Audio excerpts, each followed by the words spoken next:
असली अमीरी एक भावनात्मक नैतिक कहानी। एक परिचय। यह कहानी है एक बेहद अमीर आदमी की, जिसका नाम था विवेक अग्रवाल। शहर के नामी उद्योगपति आलीशान बंगले में रहते थे। बेशुमार दौलत थी, गाड़ियां, नौकर चाकर, सब कुछ था, लेकिन फिर भी न जाने क्यों उन्हें हमेशा कुछ अधूरा सा लगता, जैसे जिंदगी में सब कुछ होते हुए भी खालीपन हो। विवेक के पास पैसा तो था, लेकिन चैन नहीं। दूसरा, व्यावसायिक सफलता। विवेक ने अपने जीवन में बहुत संघर्ष किया था। बचपन गरीब में बीता, लेकिन पढ़ाई में अच्छे थे। कॉलेज में छात्रवृत्ति मिली और फिर नौकरी, पर उन्हें सिर्फ नौकरी मंजूर नहीं थी। उन्होंने व्यापार शुरू किया, छोटे स्तर से शुरुआत की, फिर धीरे धीरे कड़ी मेहनत और चतुराई से बड़ा कारोबार खड़ा कर लिया। अब उनकी कंपनी देश भर में फैली थी। लोग उन्हें रोल मॉडल मानते थे। अखबारों में फोटो छपते, टीवी पर इंटरव्यू आते, लेकिन यह शोहरत, यह पैसा उन्हें अंदर से कभी संतुष्ट नहीं कर पाया। तीसरा, अकेलापन।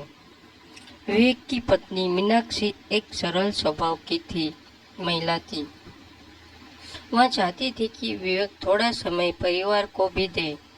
उसका बेटा आरव सिर्फ 10 साल का था, लेकिन अपने पिता को महीने में 2-3 बार ही देख पाता था।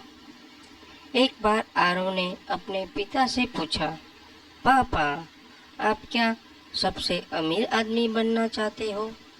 विवेक ने मुस्कुराकर कहा, हाँ बेटा, मैं चाहता हूँ कि मेरे पास दुनिया की हर चीज हो। आरव ने मासूमियत से कहा, लेकिन पापा, मुझे तो सिर्फ आप ही चाहिए। विवेक कुछ नहीं बोल पाए। दिल में कहीं कुछ चुभा, लेकिन उन्होंने फिर भी ऑफिस का रास्ता पकड़ा। 4. एक मोड़। एक दिन विवेक की गाड़ी एक दूर दराज गांव से गुजर रही थी। गाड़ी खराब हो गई और नेटवर्क नहीं होने के कारण संपर्क नहीं हो पाया। ड्राइवर मदद लेने गया और विवेक पास के एक छोटे से घर के बाहर बैठ गया। वहां उन्हें एक बुजुर्ग किसान मिला। उनका नाम था रामू काका। रामू काका ने बिना पूछे विवेक को पानी दिया, फिर चूल्हे पर चाय बनाई और कुछ गर्म रोटियां लाकर दी। विवेक ने थोड़ा संकोच करते हुए पूछा, काका, आप मुझे जानते भी नहीं, फिर भी इतना प्यार क्यों दे रहे हैं? काका हंसते हुए बोले, बेटा, मेहमान तो भगवान होता है और इंसानियत सबसे बड़ी दौलत है। विवेक की आंखें नम हो गई। उन्होंने काका के झोपड़ी जैसे घर को देखा, जहाँ कुछ भी नहीं था, लेकिन चेहरों पर संतोष था। 5वां, एक रात गांव में विवेक ने रात वही बिताई। बिजली नहीं थी, लेकिन खुले आकाश के नीचे तारे टिमटिमा रहे थे। गांव के बच्चे, बूढ़े, औरतें सब मिलकर एक साथ खाना खा रहे थे। हंसी टिटोली चल रही थी। विवेक ने पहली बार देखा कि लोग कम में भी खुश रह सकते हैं। उस रात उन्होंने बहुत गहरी नींद ली, जो शायद महीनों बाद आई थी। 6वां, आत्मचिंतन। सुबह होते ही विवेक ने रामू काका से पूछा, काका, क्या आपको लगता है कि आपके पास सब कुछ है? काका मुस्कुराए, बेटा, मेरे पास प्यार है, अपनापन है, नींद चैन से आती है, पेट भर खाना खाते हैं और हर शाम घर में हंसी घुसती है। इससे ज़्यादा अमीरी क्या होगी? विवेक को जैसे कोई आईना दिख गया। 7वां, वापसी और बदलाव। जब विवेक शहर लौटे तो सब कुछ पहले जैसा था, कंपनी, पैसा, काम, लेकिन उनका नजरिया बदल गया था। उन्होंने अपनी दिनचर्या बदली।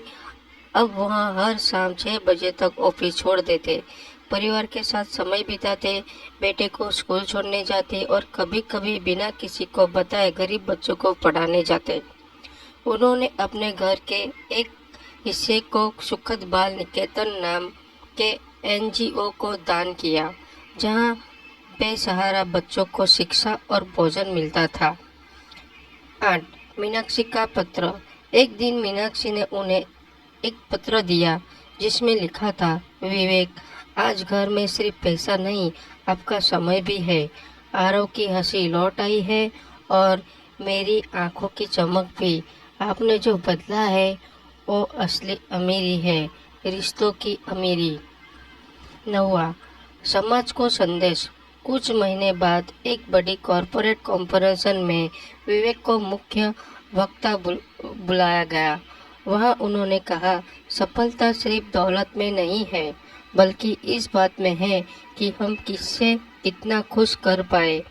असली अमीरी वो है जहाँ दिल भरा हो, हर हंसी से गूंजे और आत्मा को शांति मिले। 10वां अंत और सीख। विवेक अब भी अमीर थे, लेकिन अब उनका दिल भी अमीर था। इससे क्या शिक्षा मिली? नैतिक शिक्षा। सच्ची अमीरी पैसों से नहीं, बल्कि रिश्तों, प्यारों और संतोष से आती है। इंसान वही सबसे अमीर होता है जो दूसरे के चेहरे पर मुस्कान ला सकता है। तो फ्रेंड्स, ये कहानी आपको अच्छी लगी हो तो लाइक और सब्सक्राइब जरूर करें फ्रेंड्स।